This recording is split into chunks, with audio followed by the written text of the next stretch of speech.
बिस्मिल्लाहिर्रहमानिर्रहीम। ज़रूरी सूचना।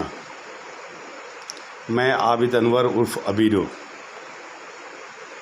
सरपंच अडगछिया दिगल बैंक, मैं आप लोगों के सामने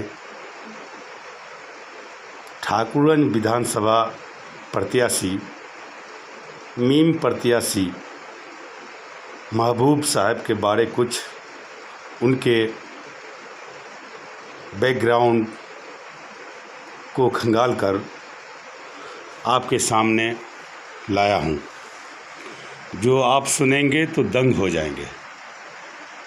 मैं आबिद अनवर ईमानदारी के साथ आपके सामने ये बात रखना चाहता हूँ कि वो महबूब आलम जो कि कोई हाफिज़ व कारी नहीं है, ये सिर्फ़ 4 पारा कुरान शरीफ हिफ्ज़ करके घर से भाग गया था और जाकर कहीं भी उन्होंने कुछ सिबली का हिसाब किताब जो जादू टोना वाला है वो सीखा और उसी के बलबूते उन्होंने हैदराबाद देश विदेश में चंदा कर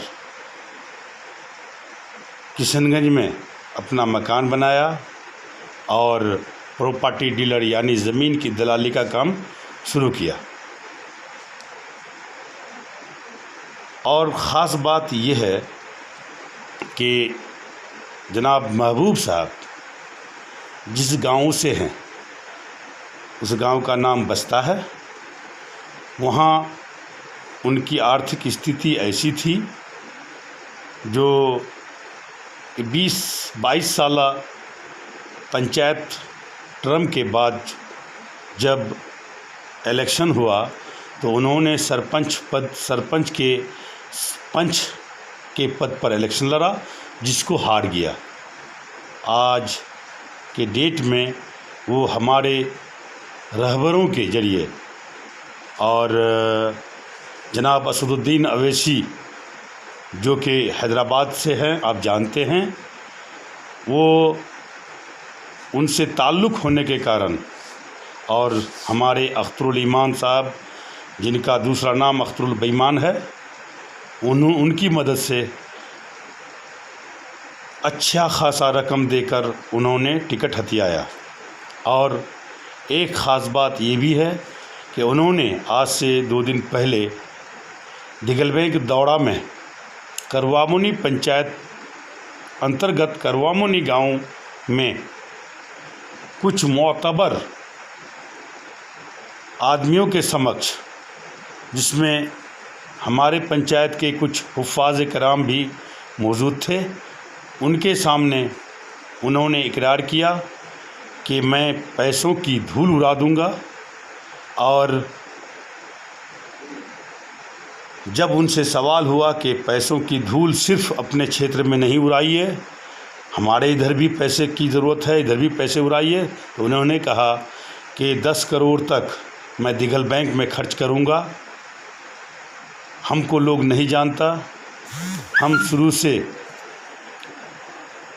इस मिजाज के हैं, तो आप लोग समझ सकते हैं कि ये हमारा कैंडिडेट मीम के MIM के कितने ही ख़तरनाक साबित हो सकते हैं हमारे लिए। जो 10 करोड़ खर्च करना चाहता है वो 20 करोड़ वसूलेगा, जबकि वो बिजनेसमैन है ही। किशनगंज में उन्होंने प्रॉपर्टी डीलर का काम वर्तमान में कर रहा है, जैसा कि प्रॉपर्टी डीलर मतलब ज़मीन की दलाली। अब उस शख्स को अगर हम लोग चुन के सदन भेजते हैं तो आप अनुमान लगाइए, अनुभव लगाइए कि हमारे साथ क्या होने वाला है। इसलिए भाइयों, सोच समझ करके अपनी वोटों का इस्तेमाल करो ताकि गलत आदमी कुर्सी पे न बैठ पाए और ठाकुरगंज एवं दिगल बैंक का जनता का भला हो। इसी के साथ मैं अपनी बात ख़त्म करता हूँ। अस्सलामु अलैकुम। जय हिंद, जय भारत।